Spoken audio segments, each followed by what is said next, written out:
It's the Opperman Report. And now, here is investigator Ed Opperman. Okay, welcome to the Opperman Report. I'm your host, private investigator Ed Opperman. Now, you can find me at Opperman Investigations and Digital Forensic Consulting if you reach out to me through my email, oppermaninvestigations@gmail.com. Today we have Robert K. Wilcox, and that's Wilcox with an X, W-I-L-C-O-X, Robert K. Wilcox. That's his website is robertkwilcox.com. And we're talking about his book today because it's been in the news, The Truth About the Shroud of Turin, Solving the Mystery. Never done a show about the Shroud of Turin before, so I'm really looking forward to this. Mr. Robert K. Wilcox, are you there?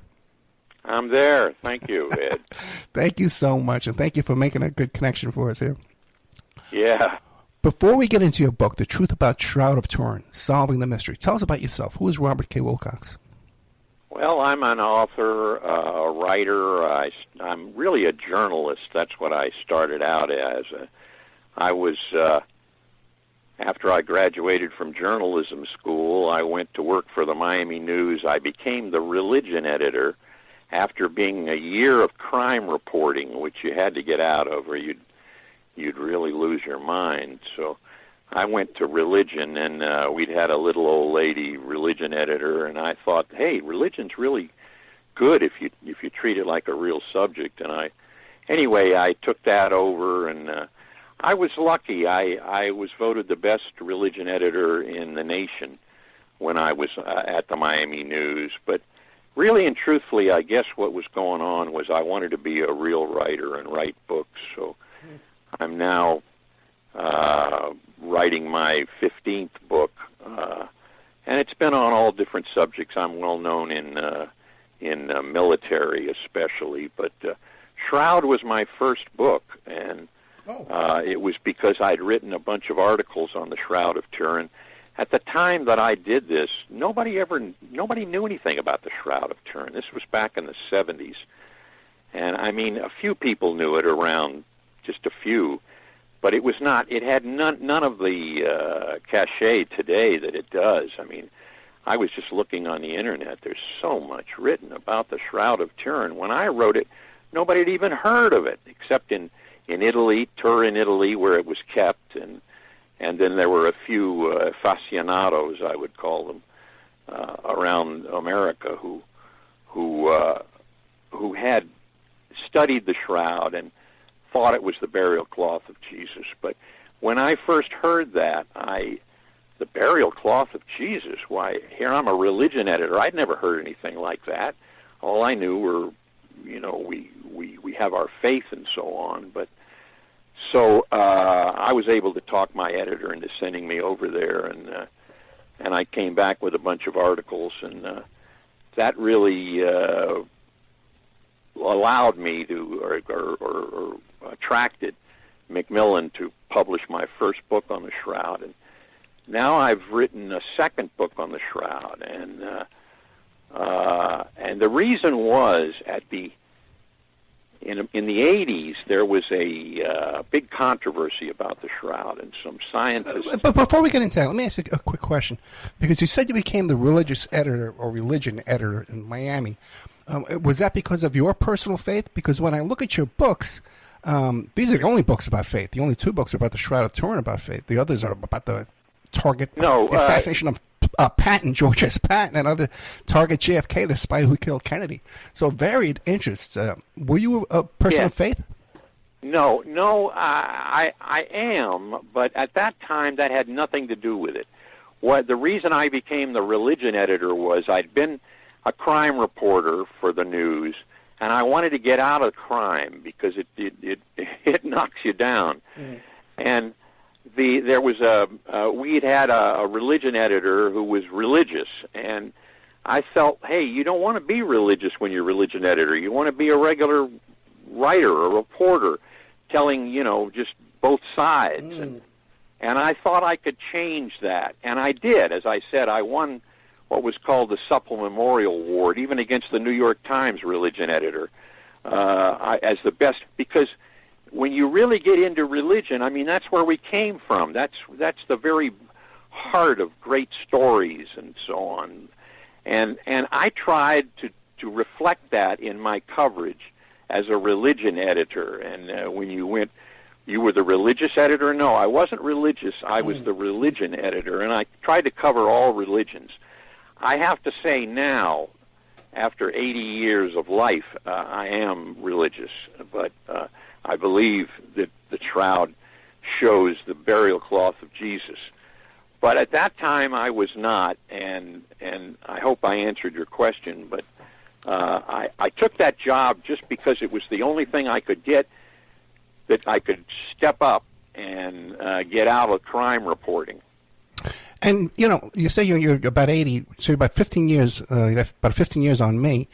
But you said you had never heard of the story of the Shroud of Turin, because I had heard of it, like in National Enquirer and on TV stuff. You know, I had heard of it. It had never crossed your. Not at the time that I was a religion editor. If you're only 15 years younger than me, I'd be amazed that you had seen it before, because when I started on the Shroud of Turin, I've written 2 books on it. On the first one, before I ever did anything, I did those articles about it. There was nothing about the Shroud of Turin. I mean, it was an anomaly. It just, nobody really cared about it because it just hadn't gotten the publicity. There was one book before me about the Shroud, but nothing else, and it was just an unknown entity. Like today, you find it everywhere, the Shroud of Turin, the controversy. There was nothing about the Shroud of Turin, and I'd never heard about it, and I was a religion editor. Then, as if there's still people out there that have never heard about it, why don't you tell us exactly what is the Shroud of Turin? Well, the Shroud is an ancient cloth. We can date it back through existing documents to the 14th century, about 1354, when it first surfaces in Europe. And we can trace it from then on through documents all the way up to where it is today. So we know it at least was in existence then. And it's a length of linen cloth, and it's very important to understand that the shroud wrapped the man. It's purported to have wrapped Jesus, but it doesn't wrap it like a mummy thing. It wraps it from head to toe, and so you get a front and a back image on the Shroud of Turin, and it's 14 foot long, so it would have wrapped around about a 6 foot man right from head to toe, and it has this strange image. This not strange. It has an image on it which looks very strange. It's kind of like a stick drawing, and this is in Europe today, in Turin, Italy. It's very heavily guarded and so on, but it looks like a stick drawing. And it wasn't until the 1800s, 1898 to be exact, when the first photograph of it was taken, that the unique aspect of the shroud was unveiled. And that was that what's on the surface of the cloth is a photographic negative. The guy who took the photographs of the shroud, the first photographs ever took it from him, he looked in, he was souping his negatives, and the story goes he almost dropped the plate. They had the big plate then. He sees not this stick drawing, but the picture of a real corpse in rigor mortis, a man who has been mutilated just like Jesus was mutilated. And I can go through those little pieces there, but he couldn't believe it. Here, the surface of the shroud had only this kind of stick drawing, and the reason is on the surface of the shroud is this negative. So you take a picture of it and you look in your negative and you see the positive, and that's when he saw a real man, a real body that was mutilated just like Jesus was mutilated. Now, at that time, in 1354, when it was on display there, were they claiming that this was Jesus? Yes, they were. From 1354 on, and there were controversies about it.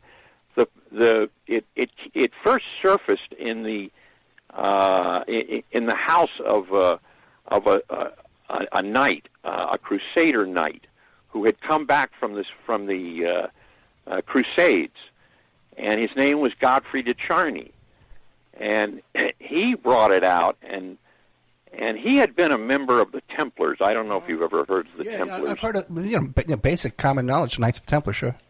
Yeah, the Knights of Templar.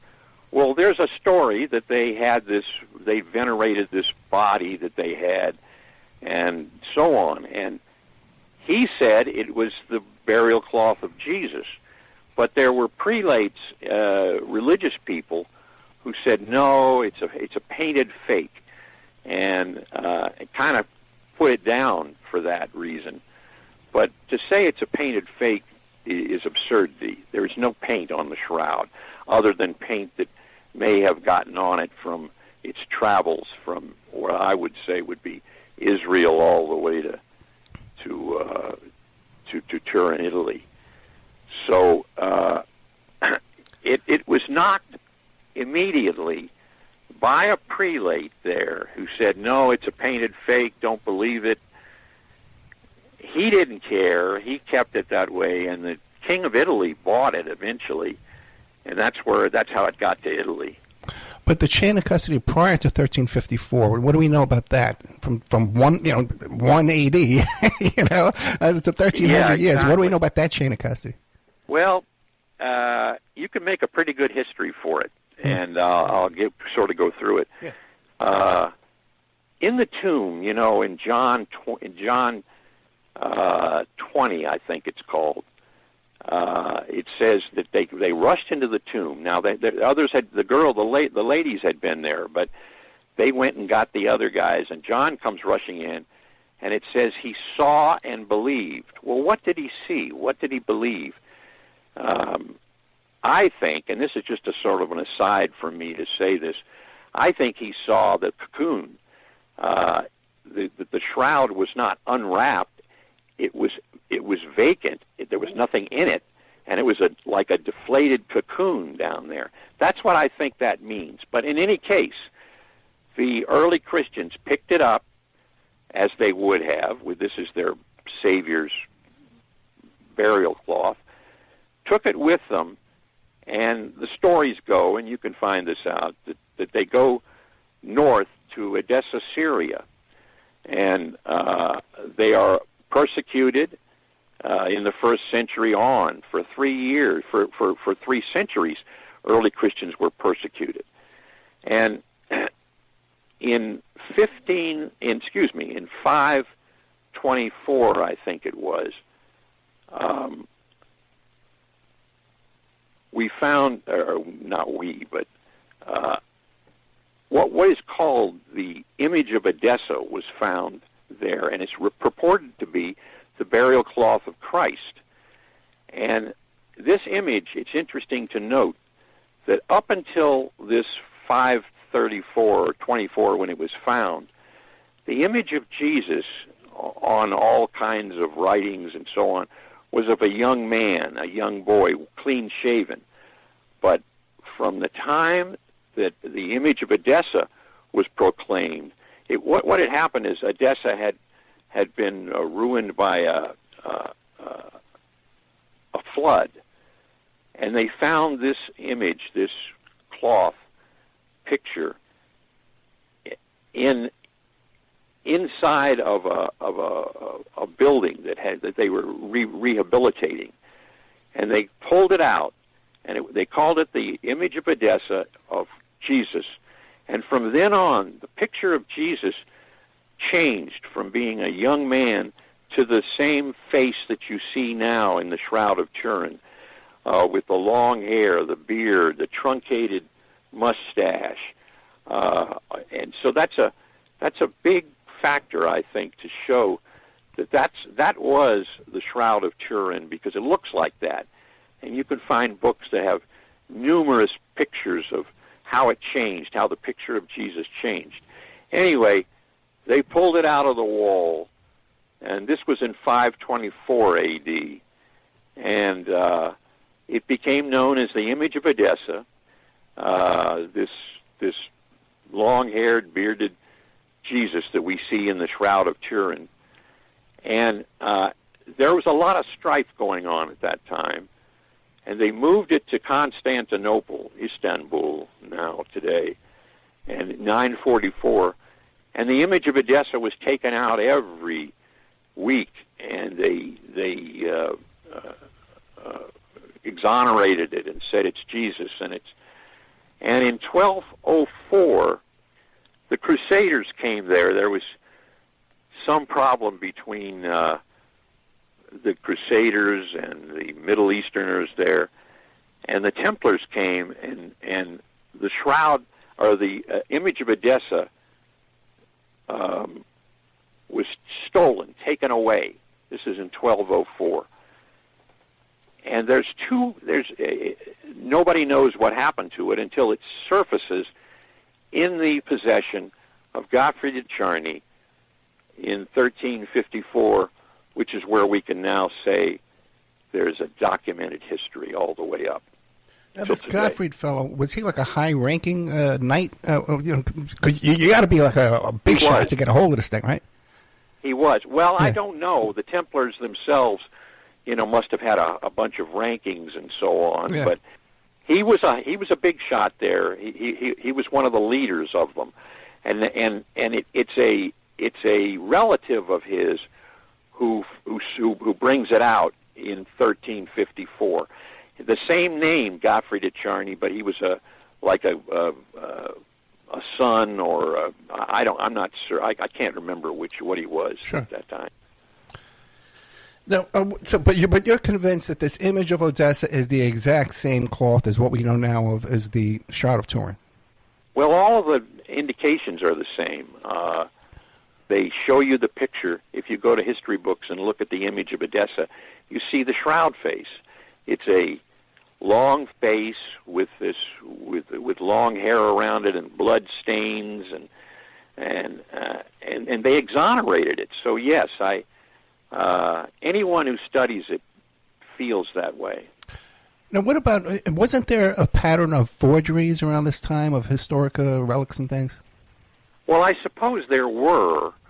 I don't know, but the lineage for the Shroud of Turin goes through what I just told you through. So I don't know if there were forgeries, because the idea of the Shroud of Turin, I don't know that people even thought about it. Right. It was exonerated because they believed it was Jesus's images, and they were a little different than us. They didn't think about the other stuff. I don't know about the other forgeries. Gotcha. So then, what kind of test? You traveled the world studying this thing, right? Yes. Right. So then, what kind of testing have they done on this to either confirm it or discredit it? Well, that was in real contention, but there have been all kinds of tests today. They don't let you just go in there and test the Shroud of Turin. They let you take. They did back in the what was it? 1984. When the big problem occurred, they did a carbon-14 test on the Shroud of Turin, and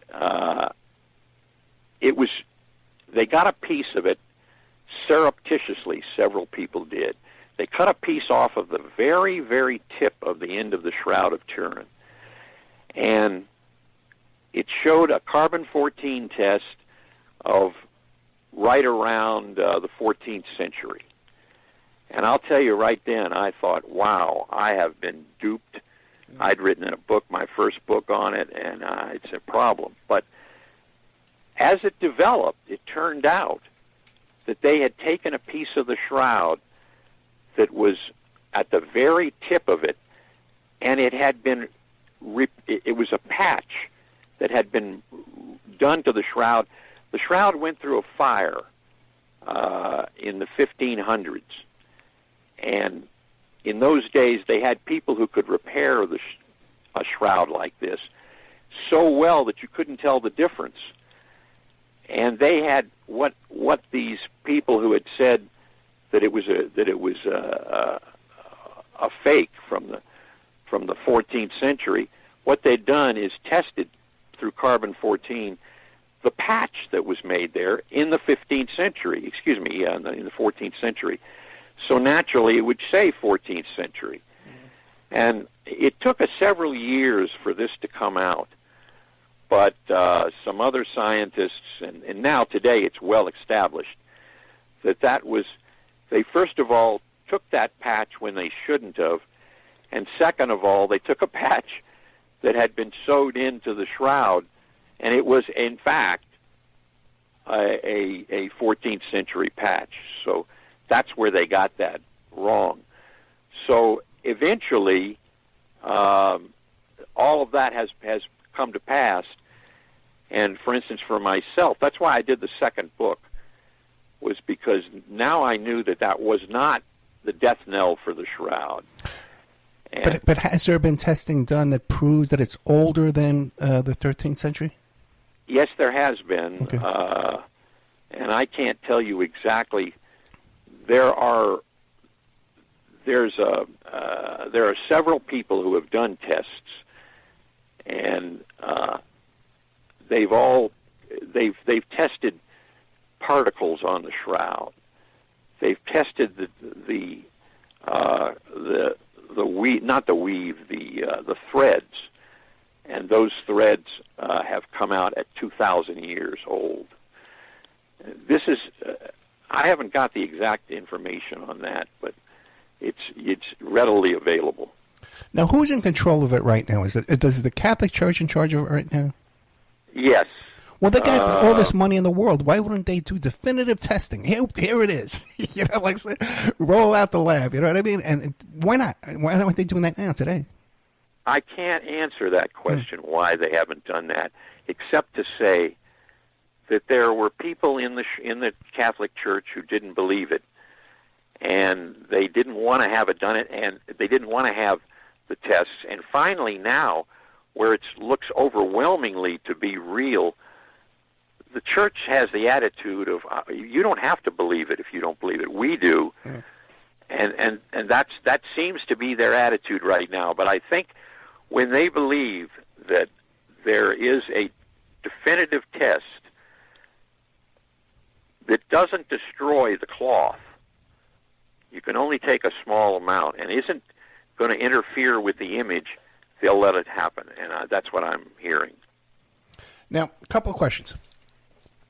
Back in the time of the burial of Jesus, was it common to place the bodies in this type of linen? Absolutely. To wrap a body in linen, common, I don't know, but the story in the Bible is that Joseph of Arimathea had linen cloth, and it was expensive linen cloth, and he bought it and wrapped him in it. So remember, this is a man who's revered. Yeah. He was crucified, and Arimathea, Joseph said, I want to do him, dignify him, and that's why he did that, I guess. And when you described before that perhaps when they walked into this cave that they saw the shape of a human there, but it was empty, that would be severely convincing evidence of resurrection to cause so many people. It would be. Yeah. It would be. But I don't know that at that time, that they knew what happened. And they wrapped the body from toe to head, back to toe. That's what we know, and that's what the Shroud of Turin shows. And I don't know that they would have. The Bible doesn't say they realized that he had resurrected for 3 or 4 days later. So at that moment, it was just that they loved him, and that they had. This was a momentum of him, a memento of him, and so they picked it up. That's my theory on it. Now, what do you think caused this image to be recorded on this cloth? Is it blood and sweat? Is it myrrh and frankincense? What caused this image to be planted on this cloth? Well, that's the interesting part. The image itself, to be succinct real fast, I think it's a moment when he resurrected. Right. Now, the image itself is very interesting. It has a three-dimensionality that nothing else has that. There's no paintings don't have it. And what this is, what the three-dimensionality is, that they can read it and make a holograph out of it. And every fiber that has to do with the image has been changed. That's the best word. Changed in exactly the same way. You take one thread of linen fiber, and there are about 200 little threads in there. And each one of them have been changed, not on the bottom, not on the middle, but from the middle to the top in exactly the same way. There's no deviation. It's something changed them exactly the same way. And you can take space. It's called a VP8 image analyzer, and they've done this. And because every one of those millions of little fibers have been changed in exactly the same way, you can make a 3D image of the shroud, the man in the shroud. And when I say a 3D image, something that can be manipulated. If you were to look at it on a screen, you could turn him up and he could turn around, and because everything is so precise. You can't do this with any other image. It just doesn't exist. They use these VP8 image analyzers to photograph things deep in space, and it's the only thing that has this. So this is a very unique thing that the shroud image is made of. And how did it get there? Was it a zap? Was it I don't know. Nobody knows. It's the mystery today that they don't know. But the image is made up of these millions of little fibers that are dark where it touched the body and lighter where it didn't, and all in the exact same way. There's no way. I mean, to say this is a painting is ridiculous. How can you hold a brush and do that and have someone analyze it and look and see that it only hit the outsides of a tiny little fiber in exactly the same way in millions of ways, millions of times. So that's the mystery of how this thing was formed. In my own mind, I don't have a problem with it. This is the moment of resurrection. The body changed from material to immaterial, and there was a tremendous, I don't want to say flash, I don't know what happened, but in an instant, that's what made that image on the Shroud of Turin. And you're saying, if I'm correct, that there are images on the cloth where they were not in contact with the body? No, they're in contact with the body. The body, these thousands or millions of little individual threads, for lack of a better word, each one of them has changed, and where they were in contact with the body to make like the bridge of the nose, where it draped over the nose, they're more clumped together. So you get a darker image on it, or a lighter image on the negative. And as you go further away, they're less clumped together. They're changed in exactly the same way, but they give you the cheeks underneath the bridge of the nose would not have been in contact with the cloth, but they still are on the cloth as an image. Fascinating. Now, has this ever been tested for biological material or DNA? Absolutely. Really? DNA is hard to get, but the DNA on it, it's a male, and with blood type AB. The blood on the shroud is different than the image.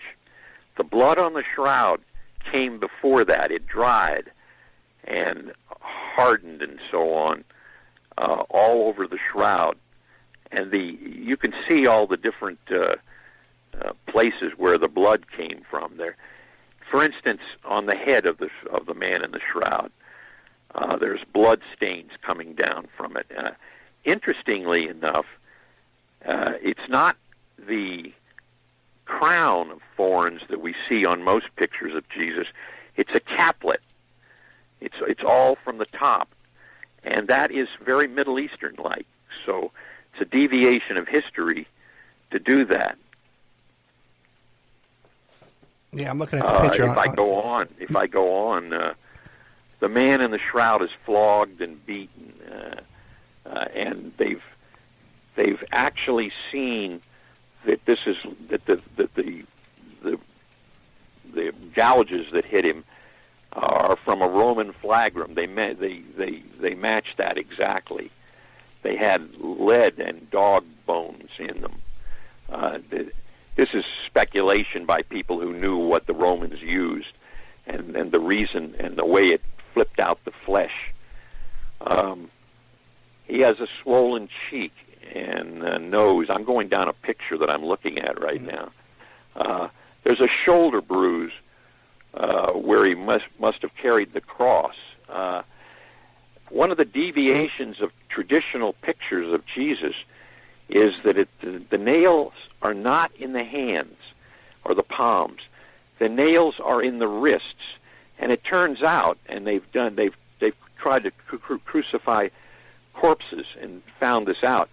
You put a nail in the hand, it'll rip out. But you put a nail in the wrist, and there's an area of bones which make a circle called Destote's space, and that will fit that nail, and it won't come out. So this is a realistic detail, different from what you normally see. One of the most interesting ones is when you look at the picture of the man in the shroud in the negative, that is, you're looking at a photographic negative, seeing the real person. The blood flows starting from that wrist, they could seem to go up the arm because the man in the shroud has his hands folded over his loins, so that you don't see his malehood or anything. Yeah. It's folded over there, but it seems incongruous because the blood flows are going up the arm. But then if you think that the arms are going to be outstretched on a cross and he'd be hanging underneath it, it makes perfect sense. Those blood flows that seem to be going up the arm as they're folded over his loins are showing you that it dripped downward as it would have. Gravity would have done so. The thing is, when you read the Bible descriptions, the flogging, the thorns, the sword in the side, all this stuff, he must have been a bloody mess. Okay, but I'm sure they would have cleaned the body before burial, right? Well, no, they didn't, and he was a bloody mess, and you can see it everywhere. It's all over. He's bloody everywhere. The interesting thing is, all of the blood seems to have come out when he was alive, because you can see the separation of serum and cellular mass from all of that blood. But on the ones where, on the spear in the side, and it actually fits a spear, a Roman spear, that's different. It looks like this fluid came out, and then some old blood came out. Mm-hmm. So it's the only blood stain on it that is different than the rest, which flowed when he was alive, because they're perfect blood clots. They show the separation of serum and cellular mass on all of them. They flowed and hardened. They put him in the shroud. They took him off the cross, put him in the shroud, took him to the tomb, and then laid that shroud over him, probably never undid it, because it was both around the whole body from toes to head.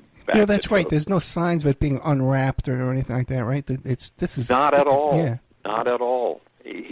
That's one of the great mysteries of the shroud. How did the body get out of the shroud without all of those blood stains would have hardened into the shroud itself, and so when you ripped it up, you would have ripped those blood stains. But they don't show you ripped blood stains. They show you perfect borders on the blood stains. So that body got out of that shroud without messing any of the thousands of blood stains all over it. Now, did you get that? Yeah, I'm hearing you. I'm at the edge of my seat. This is really it's intense stuff, you know. It is. Yeah, a couple of questions now. Do we have any other examples of modern day deceased bodies that are wrapped in a blanket in a hospital or something like that, where some kind of image like this has been duplicated in any way? No, we don't, and it's a good question. And when I was in France, on my search for the truth of the Shroud of Turin, I thought, just like you did, well, now let's go look at some bodies, at some burial shrouds, and see how they, measure up. And I went to the Louvre, and I remember the guy. He was a Catholic priest, and he took me down to the area where they had all the burial cloths, and he opened them. He opened up these boxes, I guess, and started showing me. He says, "No, you never get a picture of anybody on it. Look at this." And all you could see was the swirls of decomposition. Everybody put in a shroud like that would decompose, and it would mess up whatever was on the shroud, whatever was on their burial cloth. So no, you can't find it. This is unique. That body got out of that shroud somehow without decomposing. Or tearing. Your blood's going to dry into the fabric. That's correct. Or tearing. That's correct. And do we have nobody lifted that shroud off of the body because it would have ripped all the numerous dried blood clots into two pieces. Do we have any other cloth samples of cloth from that has survived since 1300? Well, I'm sure there's many of them around. I've never found them, but the point being that, I don't know what the point is. I'm when you find a burial cloth, what you find are the swirls of decomposition, because the body stays in the cloth and decomposes and obliterates what's ever there, and all you see is like someone took a brush with some kind of foul liquid and swirled it all around. That's what you see. See, because my thinking is, like, even if you go back to 524, you had mentioned the image of Odessa. Back then, they weren't keeping this thing in glass, I'm sure. They were trotting it out in the sunlight and passing it around. No, you're right. Yeah, you're right. Yeah, and so how did this thing stay intact? 2,000 years. Well, there's your mystery, isn't it? It stayed intact because, and here's my theory on it, the Christians who picked up the cloth revered it. This was their savior. This was the guy that they loved. So they took it with them. They took it to worship, to at least have not to worship, probably to remember him by. And I don't know that the shroud image was so, I don't know that they saw that, because it may have taken years for this thing to develop like it did. But anyway, they took it with them. They got out of Israel, where they were being persecuted, started going up north, went to Odessa, obviously hid it in this place where it was found later, and when it was found, then everybody proclaimed, well, not everybody, but Christians proclaimed it. It was the burial cloth of Jesus. It probably got in the hands, and we don't know who that was, who took it. But it was soon taken to Constantinople, where in Constantinople it was worshipped as the burial cloth of Jesus. And we have historical record of early Christians traveling from Israel to Constantinople and Odessa and these places? Oh, yes, we do. Yeah, that's the way they moved. That's the way they went. Yes, that's the way they went, and it makes sense. I mean, when he died, the Christians were beginning to be purged. Yeah. And so they went north. Yeah, that's accepted. And you kind of want to know, it makes sense that they would want to keep this quiet. You know, they wouldn't want to blast this from the rooftop. Otherwise, every home in this town would be raided by these Roman soldiers. And they'd be going door to door. Oh, absolutely. Absolutely. This was their leader, and it was the last remnant they had of him. But remember that 3 days later, he begins to appear. And so who knows what he told them or what was said? I don't know, but 500 people were convinced within a very short time. When you go back and read these scriptures, and it's very convincing. Now, what about this fellow, Godfrey de Charny? I apologize, I can't read my own handwriting, but this fellow, this Knights Templar, who it came into his possession. How does he describe coming into possession of this item? Well, he doesn't. What happens is, Godfrey de Charny, I don't know what happened to him, but the Templars, he was one of their leaders. And the Templars, there's lots of literature, people who study that, of them worshiping what they called a sacred head. They apparently, the shroud was folded so that you just saw the head and maybe a little bit of the upper chest. And they call it the sacred head. And that's what I think was the Shroud of Turin. It was folded, and they kept folding it until they would take it out when it got to Constantinople. Well, excuse me, I'm a little ahead of myself there, aren't I? When there's a 200-year area where we don't have much other than the Templars worshiping a sacred head of a replica of Jesus. They don't call it the Shroud of Turin. It hadn't gotten there yet, but they call it the Edessan Shroud. And when it comes back and surfaces in France in the 13th century, it's in Godfrey de Charny is probably a son or his name is the same, right? And that's the guy who has it. So the Templars, there's a lot of literature where the Templars talk about worshiping this head, and some of them say it's a full body, but you can't. That's a very undocumented. No, I mean that's documented, but you can't connect the two until you get Godfrey de Charny.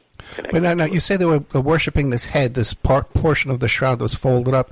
But I thought that we couldn't really see that image until they took a negative of the photo and all that kind of stuff. That's true. And until 1898, all that was on the shroud, all that people knew about the Shroud of Turin was this stick drawing kind of thing, folded up. It wasn't until that first photograph was taken that the astounding thing, as I said, it's described that Secondo Pia, who took that photograph, that first photograph, he nearly dropped the plate on the floor because when he was souping his negative, he'd taken a picture, which is a negative image on the shroud, and he was souping his suddenly he sees a real live guy. And that was so astounding, and that's when the modern story of the shroud began. Right, so if they're worshiping this item way back in 524 in Odessa and then later on, and they can't see anything on there like we see today from these photographs, that's pretty significant in my opinion, right? Well, what they see is that stick drawing. I call it a stick drawing. It's the negative. The negative is on the cloth itself. You have to take a picture of the negative and look in the negative that you've just taken, and then you see the positive, the reversal. So the people from the very beginning of time, they always had what in effect was a negative. But they weren't like you and I. They don't know what a positive negative is. What they believed was, here's the cloth that wrapped his face. It does have, a face. It has a body. It has when you get away from the face, it's generally the same kind of picture, but it's a negative. So it's strange to us, but in their mind, they might have even thought, well, gee, this is the way Jesus left his picture. They didn't know what positive negative was. So whatever was on that cloth, which is the negative, what you can see today if you go and see it. I'm one of the few people alive who actually saw it without any kind of cover or anything. I'll never forget it. I kept getting closer and closer to it. Did you feel any energy when you were near it? No. Okay. What I was worried about was I started snapping pictures, and I thought, oh my gosh, what's this? I'm getting closer, and there's no glass in front of it. One of these people with me, and there was a big crowd, could rip it down and burn it. Yeah, anyway. Just like you're not even allowed to take flash photos at Graceland because it'll damage. Yeah. But hey, go ahead, take a picture. Oh, Mr. Wilcox, go ahead. Oh, bonjour. Yeah. No, we only got about 5 or 6 minutes left, okay? And I've really enjoyed this. It's great. I'd love to have you come back and tell me about Patton and this other thing about the Japanese trying to get the bomb.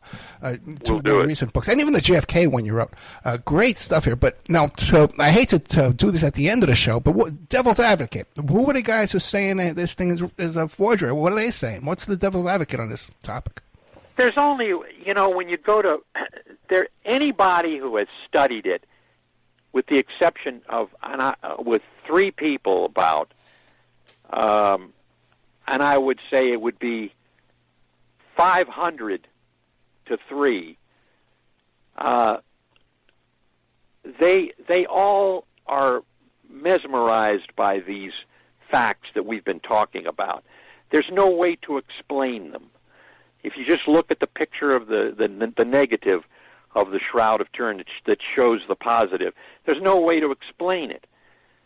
And yet, when I go to Wikipedia, the 3rd paragraph of a 25-page article has Joe Nichols in it saying it's a painted fake. This is total bias baloney. And there's no reason that should be there except that we're talking about the Shroud of... If this were the Shroud of Aristotle, nobody'd have a breath about it. But since it's Jesus, we have a problem. Nobody wants to go along with this possibly being evidence of the resurrection. So you get the 3rd paragraph in the Wikipedia article is Joe Nichols' article, it's a painted fake. He's absurd. He's wrong. There's no way it's a painted fake. So now, do you think this inspired your faith? Say that again? Because when I first asked you if you went into religion editor because of your faith, you said, I didn't really have a big faith back then. But you said now you do have a strong faith in Christianity, I suppose. Yes. Has this been a big my immediate answer to that is no. But, I can't really say that because I believe in Jesus. I'm a Christian, and I pray to Jesus, but I still, this is an object. It's not God. All right. But it could be there for the last chance for people who are so rationalistic that they won't believe anything except what can be proven to them to show them. But I revere this, but I also look at it like you would a puzzle. I don't know if I've answered your question, but... Well, then one last question. Is your faith Catholicism, or is it more non-denominational? No, I was brought up as a Presbyterian, although I would say that I'm a Catholic in the sense that the Catholicism is the oldest religion for Christians, and they have done the most work. So I'm totally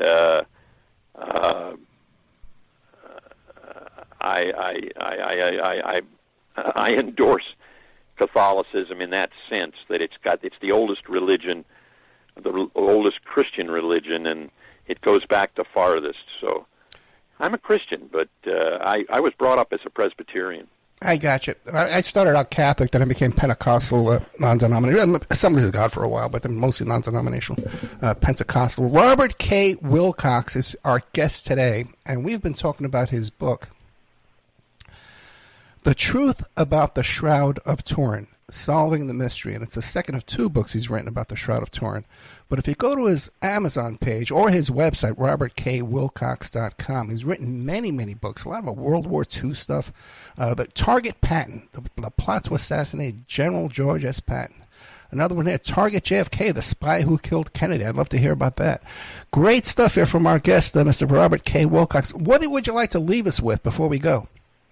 Well, I think the Shroud of Turin is instrumental to anyone who wants to look into it, because it's an unsolved mystery, and they've had 100 years to solve it, and nobody can. It wrapped the historical person Jesus, and I think it has evidence of the resurrection, and I think it's certainly worthwhile looking into. And your books have these photos that you took in person? Absolutely. Oh, everything boy. in there, in my books, yes, absolutely. Oh, man, my audience loves that kind of stuff. Okay. Great. Well, I love that kind of stuff. Robert K. Wilcox. They won't be wasting their time, I don't think. It's something to know about. Thank you so much, man. I really enjoyed this conversation. Thank you for coming on the show. Thanks a lot, Ed. Good night, sir. Good night.